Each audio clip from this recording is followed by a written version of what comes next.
Bienvenidos a esta nueva inmersión. Hoy tenemos sobre la mesa un material realmente interesante del Instituto Boyk. Sí, es un buen repaso. Son una serie de apuntes y diapositivas de medicina interna que se centran en las patologías del estómago. La misión de hoy, si te parece, es desglosar algunas de las afecciones gástricas más comunes. Me parece perfecto. Empezando por algo que casi todo el mundo ha sentido, la típica indigestión. Y bueno, ir tirando del hilo hasta llegar a problemas mucho más serios. Claro. Queremos entender la lógica que sigue un médico para investigar estos síntomas y qué está pasando realmente ahí dentro. Exacto. Lo fascinante de este material es que nos muestra el estómago no como un simple saco, sino como un ecosistema en un equilibrio muy, muy delicado. Un ecosistema, me gusta. Sí. Y exploraremos cómo un síntoma, a veces aparentemente banal, puede ser la primera pista de un desequilibrio importante entre las fuerzas que protegen el estómago y las que lo atacan. Pues empecemos por ahí, por esa primera pista. El término técnico es dispepsia. Pero vamos, que todos lo conocemos como indigestión o digestión pesada. Las fuentes lo definen con 3 síntomas clave: ardor en la boca del estómago, sentirse demasiado lleno después de comer La plenitud, sí. y llenarse rapidísimo, casi con los primeros bocados. Y aquí es donde la cosa se pone interesante, porque los médicos, claro, no se quedan en el síntoma. No. El material describe una especie de hoja de ruta, un árbol de decisiones, para averiguar qué hay detrás. Ajá. Y como siempre, todo empieza por escuchar a la persona y una exploración física. La primera pregunta es directa. ¿Se está tomando algún fármaco que pueda estar irritando el estómago? Los antiinflamatorios, por ejemplo. Justo. Pensemos en los antiinflamatorios. Y por supuesto, hay que asegurarse de que no se trata de un simple reflujo. En esa hoja de ruta me ha llamado mucho la atención que hay una serie de señales que los textos marcan casi con luces de neón, los llaman datos de alarma. Sí, son cruciales. Y uno de ellos es simplemente tener más de 55 años. A ver, ¿qué pasa a esa edad? ¿Es como un interruptor biológico o es una cuestión de pura estadística? Es una pregunta excelente.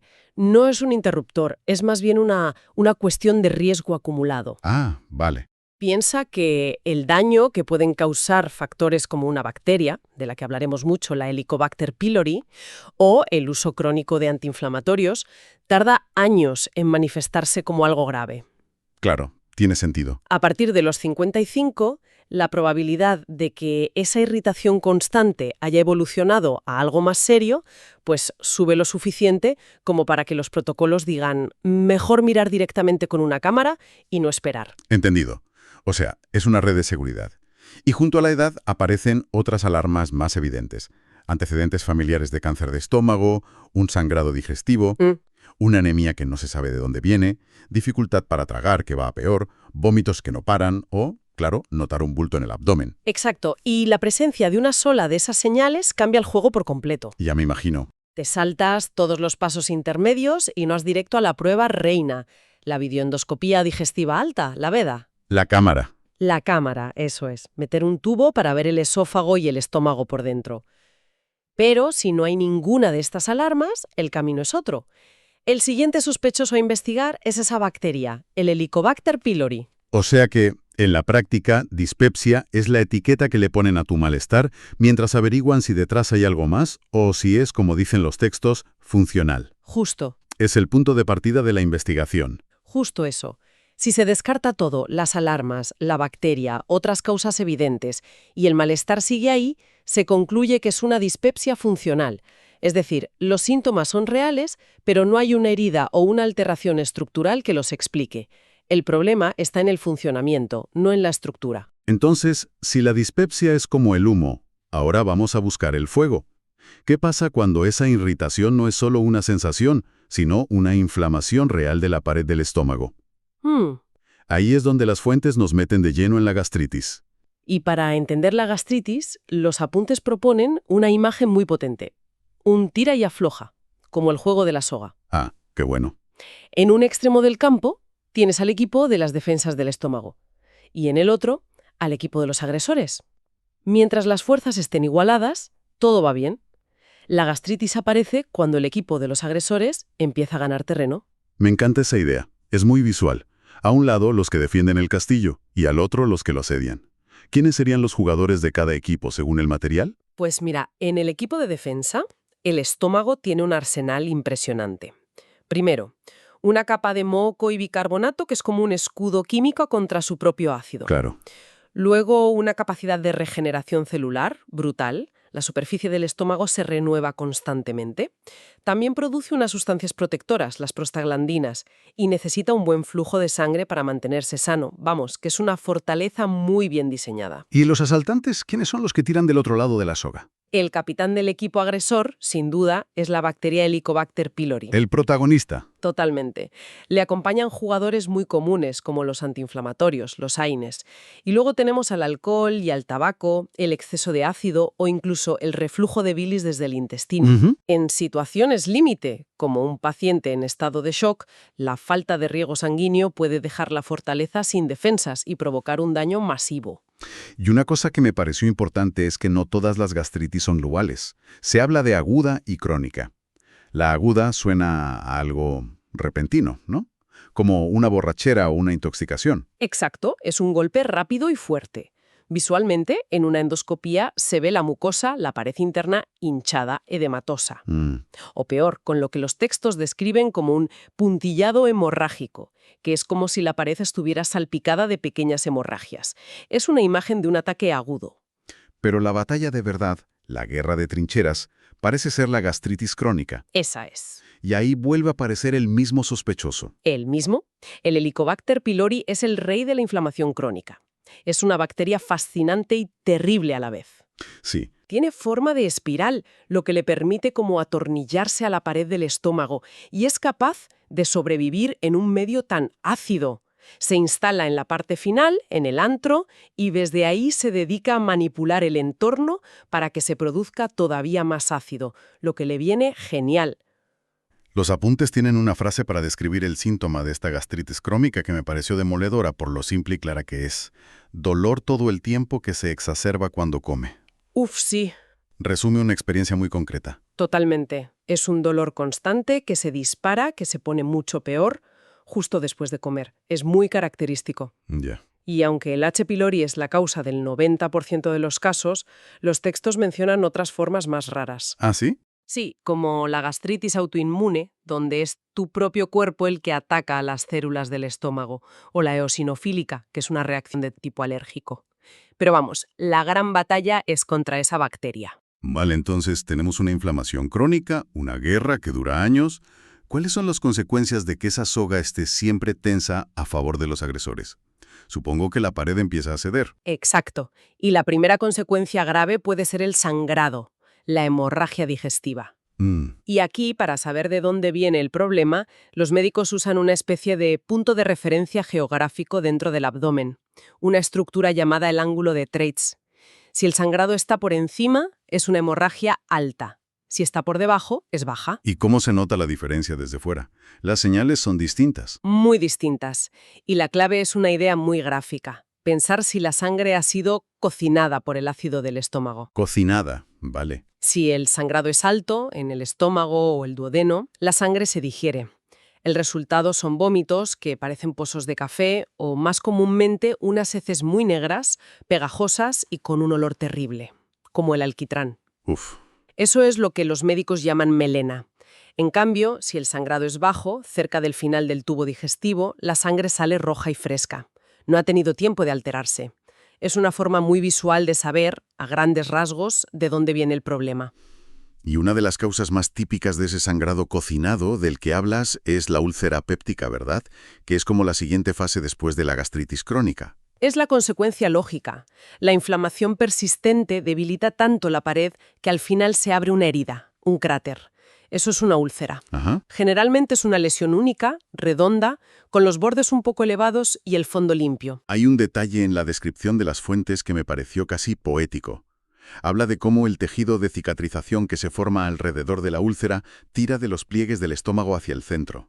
Sí, es una imagen preciosa y muy útil para el diagnóstico. Describe cómo los pliegues de la mucosa convergen hacia la úlcera como si fueran los rayos del sol. ¡Qué curioso! Cuando un endoscopista ve esa imagen, sabe que probablemente está ante una úlcera benigna, una herida que intenta cicatrizar. Es una de las pocas veces que la medicina usa una metáfora tan bonita. A pesar de la metáfora, las complicaciones no suenan nada bien. Los textos mencionan la hemorragia, que es obvia si la úlcera se come un vaso sanguíneo, pero luego hablan de penetración y perforación. ¿Cuál es la diferencia? La penetración es cuando la úlcera es tan profunda que atraviesa toda la capa muscular del estómago y se pega a un órgano vecino, como el páncreas, agujero al abdomen, pero ya está afectando a otras estructuras. La perforación es el peor escenario. La úlcera atraviesa completamente la pared como un balazo y todo el contenido del estómago, ácido, comida, se vierte a la cavidad abdominal. Una peritonitis. Exacto, una peritonitis, una emergencia quirúrgica de primer orden. Antes de dejar las úlceras, se menciona de pasada una causa muy rara, casi de película.